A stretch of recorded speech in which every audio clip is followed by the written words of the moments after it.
Episode number 480 की starting होती है और फूजिन चेनियान को बैठा देता है और वहीं फोटोग्राफर कह रहा होता है चलिए अब फैमिली फोटो खींच लेते हैं। और छोटे मास्टर क्या आपका मेकअप कंप्लीट हो गया है? फिर मेकअप आर्टिस्ट कहती हाँ हो गया। और वहीं युआन को देख वो दोनों हंसने लगते हैं और मेकअप आर्टिस्ट कहती है कैमरामैन आपके इस मेकअप को हल्का बना देगा। और फिर यान युआन सी कहती है तुम चेहरा मत बनाओ तुम इसमें क्यूट लग रहे हो। तब वो कहता है मॉम आप झूठ बोल रही है ना। और फिर फूचिनचिन कहता है हर एक बच्चे को इस तरह की फोटो लेनी होती है और यहाँ तक कि जब मैं छोटा बच्चा था तब मैंने भी एक फोटो ली थी। उसकी बात सुन युआन कहता है क्या सच में? और फिर वो दोनों खुश होती हुई कहते हम वो फोटो देखना चाहेंगे। वो उन्हें अपना फोन दिखाती हुई कहता है इस फोटो को देखो अब तुम लोग मुझ पर विश्वास करोगे। और उस फोटो को देख यान जोर जोर से हंसती हुई कहती है फूजिनचेन मुझे इसकी बिल्कुल भी उम्मीद नहीं थी कि तुम्हारे पास इस तरह की मेमोरीज भी होंगी। और उसे देख युआन कहता है ये बहुत ही प्यारी फोटो है। और फिर फूजिनचेन धीरे से यान से कहता है यान तुम्हें इस तरह उसके सामने नहीं हंसना चाहिए। वो कहती है क्या करूं मैं अपनी हंसी रोक नहीं पा रही। और फिर वो सी कहती है देखो युआन तुम्हारे डैड ने भी इस तरह की फोटो ली थी और तुम इसमें बहुत ही ज्यादा प्यारे लग रहे हो तो तुम भी एक फोटो ले लो। तब वो कहता है हाँ ठीक है मॉम। और फिर वो तेजी से आगे जाता है और कहता है आप लोग भी मेरे साथ आइए हम साथ में फोटो क्लिक करते हैं। रियान कहती है हाँ ठीक है हम आ रहे हैं। और फिर सीन शिफ्ट तरह में नेक्स्ट डे की मॉर्निंग दिखाई जाती है जहाँ पर फूजिनचन के घर पर मॉम सभी से कह रही होती है मैंने पहले ही एयरलाइन से बात कर ली है और एयरलाइंस प्लेन से सभी मेहमानों को उस आइलैंड पर पहुंचा देंगी और वहाँ के सभी होटल हमारे मेहमानों का वहाँ पर स्वागत करेंगे और जिसे जिस होटल में रहना है वो वहाँ रह सकता है। और एक बार जब सारे मेहमान वहाँ पर पहुँच जाएंगे तो उन सभी के लिए खाने की और एंटरटेनमेंट की व्यवस्था हो चुकी है। फिर वो लोग कहते हाँ ठीक है और इस पर फूजिनचेन और यान शांत होते हैं। और फिर आगे मॉम कहती है मैंने मीडिया की व्यवस्था कर दी है जो जो तुम्हें सभी न्यूज पर ध्यान रखना है और ध्यान रहे कि कोई भी नेगेटिव न्यूज टेलीकास्ट ना हो। तब वो कहती है हाँ ठीक है ये सब आप मुझ पर छोड़ दीजिए मैं इसे देख लूंगी। और विंगर तुम रिसेप्शन संभालोगे? तब वो कहता है यस मैम। और जिंगयाओ और यो यो तुम फ्लावर्स बॉय होंगे? तब वो कहते हाँ। और फिर मोमन दोनों के पास सकरंसी कहती है क्या तुम दोनों के पास कोई सुझाव देने के लिए है क्या? अभियान कहती है नहीं नहीं मॉम आपने सारी व्यवस्था बहुत ही बढ़िया की है। और फिर मॉम कहती है मैं ये बात अच्छी तरह से जानती हूँ कि आजकल के युवाओं को इस तरह की चीजें पसंद नहीं आती है और यान तुम पहले इतनी ज्यादा इम्पोर्टेंट नहीं थी और इस बारे में किसी को भी नहीं पता था कि तुम मिसेस फू हो। लेकिन यान इस बार तुम्हारी मॉम सबके सामने एक रिकॉर्ड सेट करना चाहती है और तुम फू परिवार की एकमात्र बहू हो तो ये तो बनता ही है। तब यान कहती है मॉम मैं आपकी ये भावनाओं को समझती हूँ और फूजिनचेन तुम बिल्कुल भी चिंता मत करो निश्चित रूप से ये परफेक्ट वेडिंग होगी। और फिर सिन शिफ्ट तरम लीशिशी को देखते हैं जो कि गेट ओपन करती हुई कहती है यान तुम कहाँ हो? तब वो कहती है यहाँ पर। और उसे देख ले शशि ब्लश करती हुई कहती है यान तुम इस ड्रेस में कितनी ज्यादा सुंदर लग रही हो और मैं अपनी शादी में यही ड्रेस पहनना चाहूंगी। उसकी ये बात सुन यान हैरानी सी कहती है तो आखिरकार तुम शादी कब कर रही हो? तब वो कहती है ये सब तो आपके भाई पर निर्भर करता है कि आखिरकार वो कब हाँ बोलता है। उसकी ये बात सुन जिंगयाओ चौंक जाता है और वहाँ से भागकर चिल्लाती हुई कहता है आखिरकार शादी कौन कर रहा है और तुम बहुत ही ज्यादा ओल्ड हो और मैं शादी नहीं करने वाला। और ली शिशी चिल्लाती हुई कहती है वहीं रुक जाओ आखिरकार मैंने तुम्हें पकड़ ही लिया और जिंगयाओ मैं तुम्हारे सपोर्ट ग्रुप की लीडर हूँ और अगर तुमने मुझे धोखा देने की हिम्मत करी तो मैं तुम पर गंदे आरोप लगा दूंगी। तब वो कहता है मुझे इस बात का कोई डर नहीं है और तुम मुझे जाने दो। और फिर वहाँ फूजिनचेन नाकर नॉक करती हुई कहता है आज बहुत ही ज्यादा खुशी का दिन है और उसे वहाँ देखिया हैरानी सी कहती है फूजिनचेन तुम यहाँ पर? वो कहता है सेरेमनी बहुत ही जल्द शुरू होने वाली है और इसीलिए मैं यहाँ तुम्हें देखने चला आया। पिलिशिशी कहती है शादी के दिन दूल्हा और दुल्हन एक दूसरे को नहीं मिल सकते लेकिन तुम लोग चोरी छुपे मिल रहे हो। तब फूजिनचेन कहता है ये हमारा पहली बार नहीं है और इसीलिए इससे कोई फर्क नहीं पड़ता। तब ली शिशी उससे कहती है तुम दूसरी शादी के बारे में कितनी आसानी से बोल रहे हो। और फिर वो आगे कहता है और फ्यूचर में हम सिल्वर गोल्ड और डायमंड की वेडिंग एनिवर्सरी सेलिब्रेट करेंगे। तब लीशिशी कहती है तुम लोग दिखावा करना बंद करो, मेरा दांत दर्द हो रहा है। और ठीक है फुजिनचेन, अब समय हो चुका है, तुम्हें जाकर तैयार होना चाहिए। और फिर फुजिनचेन यान से कहता है ठीक है यान, मैं जाकर तैयार हो जाता हूँ। तब वो कहती है ठीक है। फिर वो कहता है और मुझसे तो इंतजार नहीं हो रहा। और फिर सीन शिफ्ट उतर कुछ समय बाद वहाँ पर लोग कहने लगते हैं ब्राइड आ रही है। और फिर यान के डैड फुजिनचेन के हाथ में यान का हाथ देते हुए कहते फुजिनचेन यान का ख्याल रखना। फिर वो कहता है मैं हमेशा उसके साथ अच्छी तरह से बर्ताव करूंगा। फिर एक व्यक्ति यान से कहता है मिस यान, क्या आप मिस्टर फुजिनचेन से शादी करने को तैयार है? वो कहती है हाँ। वो व्यक्ति फुजिनचेन से कहता है मिस्टर फुजिनचेन, क्या आप मिस यान से शादी करने को तैयार है? वो भी कहता है हाँ। उन्हें देख मॉम डैड खुशी से रोने लगते हैं। वहीं जियो जियो और ली शीशी चिल्लाती हुई कहती अब तुम दोनों किस करो। और फिर वो दोनों एक दूसरे को किस करते हैं। और ली शीशी चिल्लाती हुई कहती अब तुम गुलदस्ता फेंको। और फिर यान कहती अब तुम सभी लोग तैयार हो जाओ। और फिर वो अपने पीछे गुलदस्ता फेंकती है। ली शीशी कैच करती हुई कहती है मैंने इसे पकड़ लिया।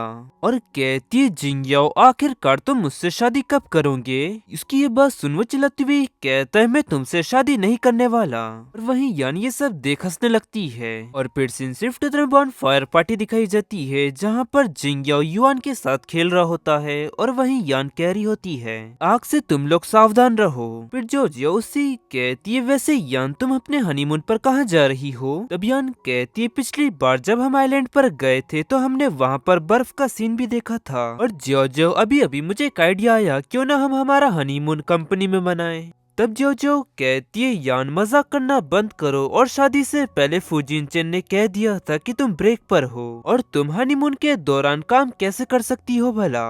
और प्रियन कहती है तो फिर मैं क्या करूं, मैं तो यूरोप के बारे में सोच भी नहीं सकती, तो क्या मुझे अंटार्कटिका जाना चाहिए? और फिर वहाँ पर फुजिनचेन आती हुई कहता है यान तुम किस बारे में सोच रही हो और तुम मुझे परेशान लग रही हो, क्या बात है? तब यान उससे कहती है मैं ये सोच रही हूँ कि हमें हमारे हनीमून के लिए कहाँ जाना चाहिए। तो फुजिनचेन अंटार्कटिका कैसा रहेगा, वहाँ पर अरोरा देखने को मिलेगा। तब वो कहता है मैं भी यही सोच रहा था। और चलो यान तुमने ज्यादा कुछ खाना नहीं खाया, ये लो थोड़ा खाना खा लो। और उसकी स्मेल से यान कहती है तुम इस खाने को मुझसे दूर ले जाओ। जो जो कहती है एक मिनट रुको, क्या ये स्टेक नहीं है जिसे तुम सबसे ज्यादा पसंद करती हो?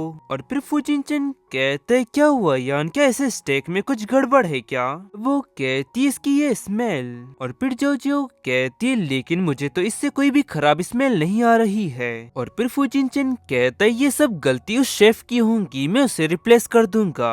तब यान उसे ब्लश करती हुई कहती है एक मिनट रुको फुजिनचेन, मुझे नहीं लगता कि इसमें शेफ की गलती है, मेरे ख्याल से इसमें मेरी गलती है। तब वो कहता है तो फिर तुम्हारे साथ क्या गड़बड़ है, क्या तुम बीमार हो? तब वो कहती है मुझे ठीक वैसा ही फील हो रहा है जब मैं युआन के वक्त प्रेग्नेंट थी। ये सुन वो कहता है क्या क्या तुम्हारे कहने का मतलब है कि? और फिर जो चिल्लाती हुई कहती है क्या यान तुम प्रेग्नेंट हो? तब वो उससे कहती है तुम अपनी आवाज धीरे रखो और अभी तक इसकी पुष्टि नहीं हुई है। और फिर फुजिनचेन कहते हैं मुझे याद है कि आइलैंड पर मिंगजियाओ की एक मेडिकल टीम है, तो चलो हम उसके पास चलते हैं और इस बारे में उससे पूछते हैं। तब वो कहती है हाँ ठीक है। और उन्हें जाता देख युआन कहता है मॉम डैड आप कहाँ जा रहे हो? तब वो कहता है युआन हम तुम्हारी छोटी बहन को देखने के लिए जा रहे हैं और हम जल्दी ही वापस लौटेंगे। और फिर सीन शिफ्ट तरह में एक साल बाद का समय दिखाया जाता है जहाँ फुजिनचेन के घर पर फोन देखते हुए जिंगयाओ मन में कह रहा होता है क्या ली शीशी ने फिर से पोस्ट किया है? और उसने पोस्ट में लिखा हुआ होता है जिनजिन बहुत ही ज्यादा हैंडसम है और सभी लोग जिनजिन को वोट करो, वो सबसे बेस्ट एक्टर है। और ये देख जिंगयाओ चिल्लाती हुई कहता है उसने किसी और के लिए वोट किया। और फिर वो कमेंट करता है ये डेब्यू करने के लिए बहुत ही ज्यादा बुरा है और उसकी आंखें भी कुछ खास नहीं। और तभी नोटिफिकेशन आता है और फिर वो चिल्लाती हुई कहता है उसने मुझे ब्लॉक कर दिया। और फिर यान उसके पास आकर उसका फोन छीनती हुई कहती है जिंगयाओ एक तो तुम बहुत ही कम छुट्टियां लेते हो, इस छुट्टी में भी तुम अपना फोन चला रहे हो। तब वो कहता है सारी शूटिंग और शो खत्म हो चुके हैं तो मैं फोन नहीं चलाऊं तो क्या करूं? फिर यान उससे कहती है मीना ने तुम्हें ब्रेक इसलिए दिया है ताकि तुम अपनी लाइफ को और लव को एक्सपीरियंस करो, ना कि ये सब चीजों के लिए उसने तुम्हें ब्रेक दिया है। और सबसे इम्पोर्टेंट प्यार है। तब जिंगयाओ उससे कहता कहता है जब मैंने डेब्यू किया था तो तुमने कहा था कि मैं प्यार नहीं कर सकता। युआन कहती है वो सब पुरानी बातें हैं, अब तुम अपना प्यार ढूंढो। क्या तुम ये देख पा रहे हो जिन जिन अभी भी सिंगल क्यों है और सभी फैंस का तुमसे ज्यादा उस पर फोकस है। वो कहता है इतनी भी जल्दी क्या है, मैं अभी भी यंग हूँ। और प्रियान उससे कहती इससे कोई फर्क नहीं पड़ता और युआन अभी स्कूल में है और निंगिंग अभी 1 साल की है। तभी वो कहता है मुझे पता है कि तुम्हें क्या करना है। और प्रियान कहती अरे हाँ मुझे आखिरकार याद आया, अगर मैं ये नहीं करूंगी तो लोग भाग जाएंगे।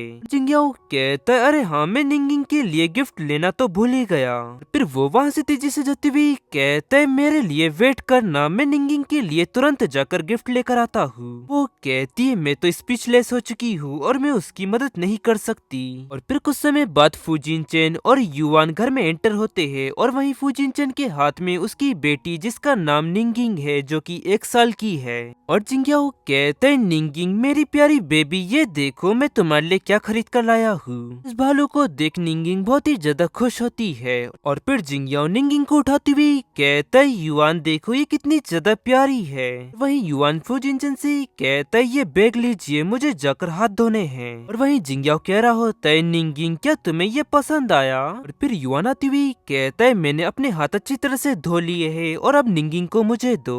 वो कहता है तुम उसे नहीं संभाल पाओगे। युआन कहता है मैं पूरे दिन भर उसे गले लगा कर रख सकता हूँ, मुझे दो उसे। फिर जिंग्याओ कहता है देखो वो मुझे छू रहा है, इसका मतलब ये है कि वो मुझे पसंद करता है। ये सुन युआन गुस्से से कहता है बिल्कुल नहीं। फिर फूजिन चेन निंगिंग को उठाती हुई कहते तुम लोग कितने ज्यादा बचकाने हो। ये सुन वो दोनों कहते आप भी बचकाने हैं। फिर फूजिन चेन कहता है ये मेरा बच्चा है, अगर तुम बच्चों को पसंद करते हो तो तुम भी बच्चे पैदा करो। का ये ताना सुन जिंग्याओ कहता है तुम। और फिर युआन फोन चलाने लगता है और जिंग्याओ से कहता है तुम क्या कर रहे हो। अब युआन कहता है मैं ये देख रहा हूँ कि बिना शादी करे बिना हम एक छोटी सी प्यारी सी लड़की को कैसे अडॉप्ट कर सकते हैं। जिंग्याओ कहता है इसे तो फिर मैं भी देखना चाहूंगा। वहीं यान फूजिन चेन से कह रही होती है फूजिन चेन तुम देख रहे हो कि जिंग्याओ अभी भी ठीक तरीके से नहीं सोच रहा। उससे कहता है यान तुम उसकी लव लाइफ के बारे में इतनी ज्यादा परेशान क्यों हो। फिर यान कहती है मीना ने मुझे कॉल करके बताया कि लीशिशी ने कोई भी एक्टिविटी में भाग नहीं लिया। वो कहता है तो क्या वो बदल गई है। वहीं जिंग्याओ ये बात सुन लेता है और चौंकते हुए मन में कहता है क्या लीशिशी बदल गई है। रियान कहती है फूजिन चेन क्या उसने इस पर नोटिस नहीं किया कि जानबूझकर बेवकूफी वाला वो नाटक कर रही है। वो कहता है आमतौर पर उसके रिलेशनशिप 3 महीने तक टिकते हैं, लेकिन इस बात को तो 3 साल हो चुके हैं, उसने बहुत ही ज्यादा प्रोग्रेस की है। प्रियन कहती है मैं ये देख सकती हूँ कि जिंग्याओ लीशिशी के लिए, और वो देखो उसने अपना फोन देखा और ये तो साफ है कि वो किसी के रिप्लाई का इंतजार कर रहा है, लेकिन वो अभी भी इस बात को एक्सेप्ट नहीं करेगा। और फूजिन चेन मुझे पूरा यकीन है कि तुम उसकी मदद कर सकते हो, है ना। फूजिन चेन कहता है कल चैरिटी नाइट है तो क्या तुम्हारे पास कोई प्लान है क्या। तब वो कहती हाँ मैं देखती हूँ। और फिर शिफ्ट तरह नेक्स्ट डे पार्टी में जिंग्याओ कह रहा होता है क्या तुम्हें इस तरह की पार्टी पसंद है, लेकिन ये कितनी ज्यादा बोरिंग है और तुम्हें तो बेबी सिटिंग के लिए घर पर होना चाहिए। यानुसी कहती है फूजिन चेन को आने में टाइम लग जाएगा, तब तक तुम मेरे साथ रहो। फिर वो कहता है मैं थोड़ा बाहर जाकर टहल कर आता हूँ। और फिर वो बाहर निकल जाता है और आसमान की ओर देख मन में कहता है लीशिशी मेरे मैसेज का रिप्लाई नहीं देती, क्या वो सच में बदल गई है। और तभी वहाँ लीशिशी की चिल्लाने की आवाज आती है मैंने तुमसे कहा कि मुझे जाने दो, क्या तुम्हें सुनाई नहीं दे रहा है। वो व्यक्ति कहता है लीशिशी आओ ये एक चैरिटी नाइट है, मेरे साथ आओ और बाद में हम बैठकर अच्छे से बात करेंगे। फिर वो चिल्लाती हुई कहती है तुम मुझे जाने दो, और मैं तुमको पहले ही बता चुकी हूँ कि मुझे तुम में कोई भी दिलचस्पी नहीं है, तो तुम मुझसे क्यों चिपक रहे हो। वहीं कुछ लोग उनकी बातें सुन लेते हैं और फिर वो कहता है मैं शर्मिंदा हूँ, मेरी हनी बहुत ही ज्यादा नाराज है मुझसे। वो कहती है मैं तुम्हारी गर्लफ्रेंड कब बनी। फिर जिंग्याओ उस व्यक्ति का हाथ पकड़ती हुई कहता है उसे जाने दो। उसे देख लीशिशी हैरानी से कहती है जिंग्याओ तुम। और वो टकला व्यक्ति गुस्से से कहता है आखिरकार तू कौन है। वो कहता है मैं वो हूँ जिसे तुम्हें छूना नहीं चाहिए था। फिर वो हाथ छोड़ देता है और गुस्से से कहता है क्या तू जानता है कि मैं कौन हूँ। तब जिंग्याओ कहता है मुझे इससे कोई फर्क नहीं पड़ता कि तू कौन है, बस तू उसे छोड़ दे, नहीं तो मैं पुलिस को को बुलाऊंगा। और फिर वो उसकी ओर पंच मारती हुई कहता है क्या तू अपनी जिंदगी से हाथ धोना चाहता है। लीसीसी कहती है जिंगयाओ ध्यान से, और जिंगयाओ उसका हाथ पकड़कर मोड़ देता है और फिर वो व्यक्ति दर्द के मारे चिल्लाने लगता है और नीचे गिर जाता है। तभी उसकी कुछ लोग आती हुई कहते हैं क्या तुम ठीक हो, और जिंगयाओ कहता है चैंग क्या तुम इस तरह एक्टिंग करते हो और घर जाओ जाकर अच्छी तरह से प्रैक्टिस करो और 3 साल तक। और फिर वो व्यक्ति कहता है देखना तू मेरा इंतजार करेंगी। और फिर लीसीसी कहती है तुझे अभी भी ऐसा लगता है कि तू मुझे डेट कर सकता है और तेरी शक्ल से साफ मेरी सैंडल्स है। फिर वो वहाँ से भागकर जाती हुई कहता है तू मेरा इंतजार करना मैं वापस लौटूंगा। और फिर लीसीसी उससे कहती है तुम यहाँ पर क्यों आए। जिंगयाओ कहता है मैं यहाँ अपनी बहन के साथ आया। और फिर वो कहती है तो फिर मैं यहाँ से जा रही हूँ, और मन में कहती है वो यहाँ पर मेरे लिए नहीं आया है। जिंगयाओ कहता है तुम अचानक इतनी शालीन क्यों हो गई और मैंने कुछ भी गलत नहीं कहा है। तब वो कहती है कुछ नहीं। वो आगे कहता है ये तो जाहिर है कि तुम खुश नहीं हो, कहो क्या बात है। वो गुस्से से कहती है हाँ सही कहा मैं खुश नहीं हूँ, तुम ये जानते हो कि ये दिन कौन सा है। ये सुन जिंगयाओ कहता है क्या दिन, क्या तुम्हारा आज बर्थडे है, लेकिन तुम्हारा बर्थडे तो जुलाई में आता है ना। ये सुन लीसीसी मन में कहती है क्या उसे याद है कि मेरा बर्थडे कब है। फिर जिंगयाओ उंगलियों पर गिनती हुई कहता है तुम्हारे पीरियड्स आने वाले है ना। फिर वो गुस्से से चिल्लाती हुई कहती है तुम्हें मेरी देखभाल करनी चाहिए और क्या तुम मुझे गुस्सा दिलाना चाहते हो। या वो कहता है लीसीसी आजकल तुम इन पार्टियों में क्यों नहीं आती हो। कहती क्योंकि मेरा पार्टी में जाने का मन नहीं है। निसी कहता है तो क्या तुम मुझे नहीं देखना चाहती हो। तब वो ब्लश करती हुई कहती है नहीं नहीं चाहती। वो कहता है तो क्या तुम सच में किसी और को पसंद करने लगी हो क्या। कहती है तुम ये क्या कह रहे हो। जिंगयाओ उसका हाथ पकड़ती हुई कहते है तुम इस तरह बदल नहीं सकती। कहती है मैं हर दिन तुम्हारी वो टिकट खरीदने के लिए बैठती हूँ, लेकिन कोई है जो कि इतना ज्यादा उदार है कि वो टिकट बांट देता है। तुम्हारे एड्स बाय करने के लिए कितने ज्यादा पैसे खर्च करती हूँ, तुमको तो इसकी बिल्कुल भी परवाह नहीं है। वो कहता है आखिरकार मैंने लोगों को टिकट कब बांटी। लीसीसी कहती है अगर तुम इस बात से इनकार करते हो तो गुआन गुरु कौन है जो कि टिकट लेता है। वो हैरानी से कहता है कौन गुआन गुरु। कहती है तुम अभी भी मासूम होने का नाटक कर रहे हो, मेरी दोस्त गुआन गुरु, और अगर तुम उसे पसंद करते हो तो तुम उसके पास जाओ और पैसे के बलबूते पर एक साथ 2 नाव पर सवार मत हो। और मैं अपने दोस्त से नहीं लड़ना चाहती, वो भी किसी लड़के के लिए। और फिर जिंगयाओ कहता है क्या उसकी आईडी का नाम what up in the sky है और वो तुम्हारी दोस्त है क्या। फिर लीसीसी गुस्से में कहती है तुम मेरे दोस्त हो और इसीलिए मैं गुस्से में हूँ, और तुम्हें कौन पसंद है। जिंगयाओ कहता है लेकिन उसने मुझसे कहा कि ये टिकट तुमको चाहिए इसलिए मैंने इसे खरीदा। ये सुन वो कहती है क्या। और फिर जिंगयाओ कहता है और हर एक इवेंट के लिए वो तुम्हारे लिए टिकट छोड़ देती है, लेकिन मीना ने अपनी टिकट तुम्हें लेने के लिए कहा, क्या तुम भी सबसे अच्छी हो। वो हैरानी से कहती है तुमने मेरे लिए टिकट क्यों छोड़ी। वो कहता है कुछ नहीं, बस मैं तुम्हारे लिए चाहता था और तुम भी टिकट छीन छीन कर थक गई थी ना। और लीसीसी लोगों को गिराना बंद करो और मेरी वापस फैन बन जाओ, और अब तुमको फिर से टिकट छीनने की कोई जरूरत नहीं है, ठीक है। फिर वो वहाँ से आगे बढ़ती हुई कहती है क्यों ना तुम ये टिकट पकड़ो और हाल ही में तुमने कोई भी इवेंट अटेंड नहीं किया है। जिंगयाओ कहता है ये 1 महीने बाद है, और वहीं दूर से यानो ने देख कहने लगती है सच में वो दोनों बच्चे हैं। फिर फुजिनचेन कहता है लेकिन उन दोनों की जोड़ी बढ़िया है। और फिर सीन शिफ्ट उत्तर में मूवी सेट दिखाया जाता है जहाँ पर जिंगयाओ इधर उधर देख रहा होता है, और फिर यानो से कहती है जिंगयाओ तुम कहाँ देख रहे हो। अब वो ब्लश करती हुई से कहता है वो कहाँ है और तुम यहाँ पर मेरे साथ क्यों आई हो। तब वो कहती है निंगिंग और युआन मॉम के साथ बाहर खेलने के लिए गए हैं और मेरे पास खाली समय था इसलिए मैं यहाँ पर तुम्हारे साथ स्टूडियो आ गई। वैसे भी यहाँ पर मेरी इन्वेस्टमेंट लगी है तो मैं नहीं चाहती कि फिल्म बर्बाद हो। तब वो कहता है ये मेरी फिल्म है तो ये फ्लॉप कैसे हो सकती है। रियान कहती है फिल्म अच्छी चले इसके लिए हमको अच्छी तरह से ख्याल रखना होगा। फिर मीना कहती है लकीली तुम्हारी बहन ही इन्वेस्टर है। है। जिंगयाओ कहता है उसने अभी तक इन्वेस्ट नहीं किया है, शायद किसी और ने इन्वेस्ट किया है। फिर मीना कहती तो क्या तुम मुझे बता सकते हो कि वो इन्वेस्टर कौन है। वो चौंकती हुई कहता है क्या तुम दोनों मेरा मजाक उड़ा रहे हो। रियान कहती है तुम्हारे फैन यहाँ पर है तो अपने बर्ताव पर ध्यान दो। वहीं उसके फैंस उसके लिए चेयर कर रहे होते हैं और वहीं कुछ लड़कियां कहने लगती है जिंगयाओ यहाँ पर आओ, और वो देखो वो मुझे देख रहा है। फिर दूसरी लड़की कहती है बेवकूफ वो मुझे देख रहा है, ध्यान से देखो। और पिल्ली शिशी उस लड़की से कहती है उसकी पिक्चर मेरी तरफ आ रही है। वो लड़की कहती है तुम अपने बोर्ड पर देखो तुमने किसका नाम लिखा हुआ है और ये तुम्हारे दुश्मनों का घर है, ठीक है। फिर वो उससे कहती है क्या तुम्हें इसमें और कुछ भी दिखाई दे रहा है। वो चिल्लाती हुई कहती है क्या 2 हैंड फिंगर मैन। फिर जिंगयाओ लीची के पास आती हुई उससे कहता है क्या सच में तुम यहाँ पर मेरे लिए आई हो। तब वो उससे कहती है मैं यहाँ पर तुम्हें देखने के लिए नहीं आई हूँ, मैं तो यहाँ शिनशिन को देखने के लिए आई हूँ। फिर जिंगयाओ उससे कहता है लेकिन ये बैनर तो मेरा है। फिर लीशी उस बैनर को घुमा देती है और कहती है ये देखो। उसे ऐसा करता देख जिंगयाओ गुस्सा हो जाता है और उसका वो टैप फेंकती हुई कहता है मैं कुछ नहीं देख पाया और तुम बस अंदर आ जाओ और बैठो, इस तरह बाहर मत खड़ी रहो। और गाइस इसी के साथ ये एपिसोड यहाँ एंड होता है। पसंद आया तो लाइक एंड सब्सक्राइब जरूर करें। मिलते हैं आपको जल्दी नेक्स्ट एपिसोड में।